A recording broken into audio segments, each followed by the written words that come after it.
This is a very impromptu thing for me. I was not expecting to be speaking here today, but I'm very grateful for the opportunity. I'm passionate about many of the objectives that brings you all together here. Many of you may have heard of Helen and John. I just met them for the first time a couple of days ago, but we have a mutual friend in Australia who is working with an indigenous group of a community of people there in a remote area of the outback on North Queensland. And that mutual friend of ours sort of put us together. I don't know what are the odds, but I'm actually leaving day after tomorrow to go to Australia. And during my time there, we'll be visiting our mutual friend in this remote area. And, in this remote area that I'm referring to, and you might be a little patient with me, I'm operating without my PowerPoint today, so I'm feeling a little naked up here. Not even a loincloth. Anyway, did I say that out loud? Yeah. So there's a group of people there that, mainstream Australians have the highest rate of obesity in the world right now, in the industrialized world right now. I guess, the beer is like mother's milk to them, I guess. Yet among Aboriginal Australians, they have 80% more metabolic diseases than the average mainstream European Australians. 3 out of 4 Aboriginal Australians are dead by the time they're 45 years old. And for close to 100,000 years on that continent, they lived as hunter-gatherer peoples and have only really begun to adopt the Western diet in the last, the last traditional Aboriginal Australians came off the land in about 1985. So we're not even talking about 100 years yet of a westernized diet. And these people are dying in droves. The obesity is completely rampant. And they literally have no defense against a diet that is based in grains and sugar and processed foods and whatever have you. And I would submit that, they are, the canaries in the coal mine, so to speak. I think that the fait accompli of manifest destiny, per se, among indigenous groups throughout the world hasn't been accomplished with guns. It's been accomplished with food. And we're next. We're not immune from this, just simply because we have eased our way into the modern Western diet as opposed to these other cultures. Now, 2.6 million years ago, at the advent of the Quaternary Ice Age, the Ice Age we're still living in today, by the way, that's been followed by, regular intervals of glacial advance and glacial retreat ever since, usually roughly 11,500 years apart.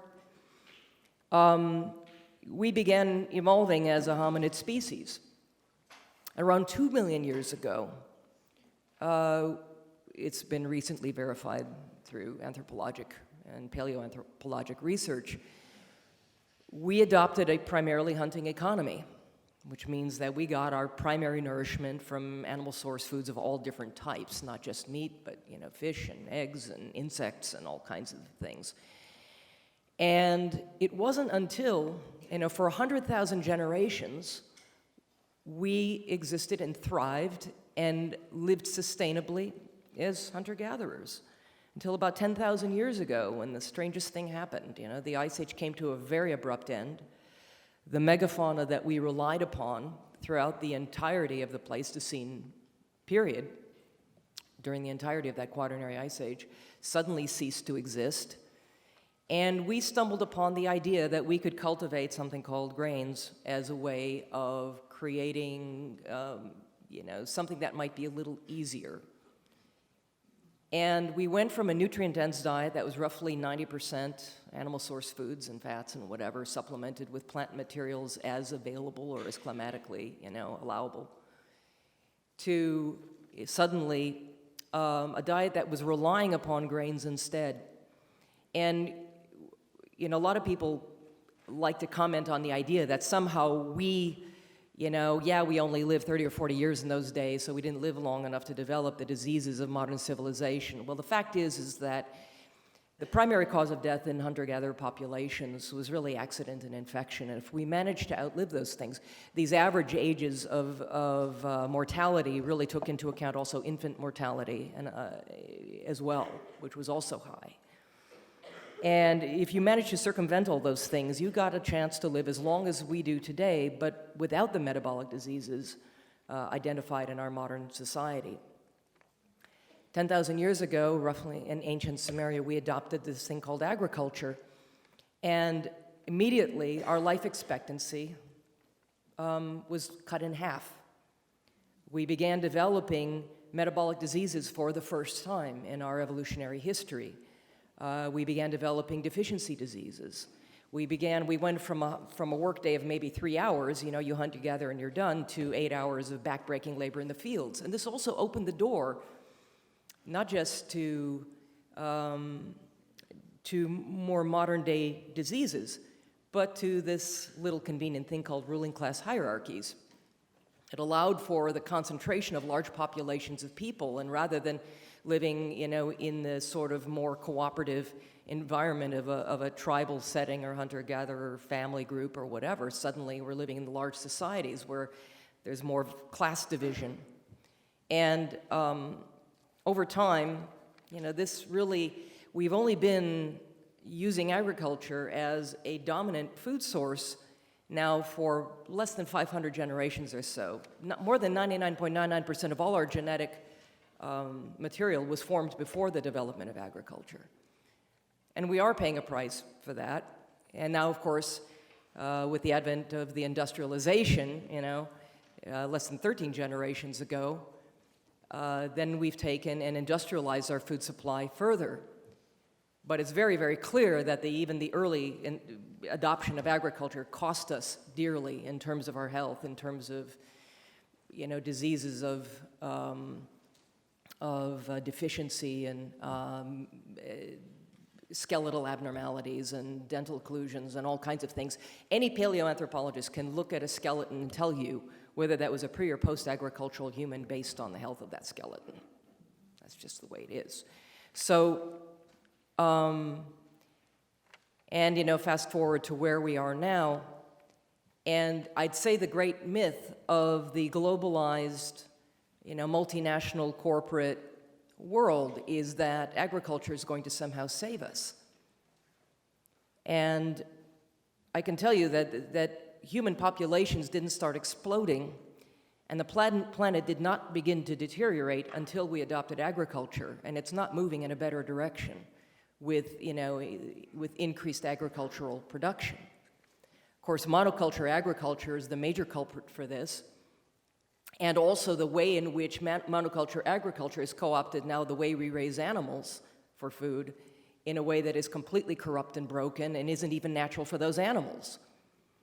The number one source of deforestation right now is in the Amazon is the clearing of land for the planting of soybean crops.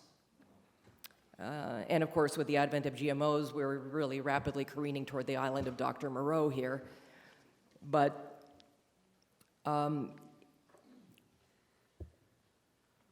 what I can tell you is that as human beings, we are designed to make use very well of animal source foods as our primary source of nourishment. Now, I'm not advocating the eating of slabs and slabs and slabs of meat as our ancestors may have done. It turns out, of course, the subtitle of my book is Beyond the Paleo Diet for Total Health and a Longer Life, because I've also taken a look at human longevity research and also taking into account the world that we live in today. I think fibrous vegetables and greens are probably more important to us now than they ever used to be during our long evolutionary history, because they can provide us with phytonutrients and antioxidants that can help protect us against the toxic environment we've created for ourselves.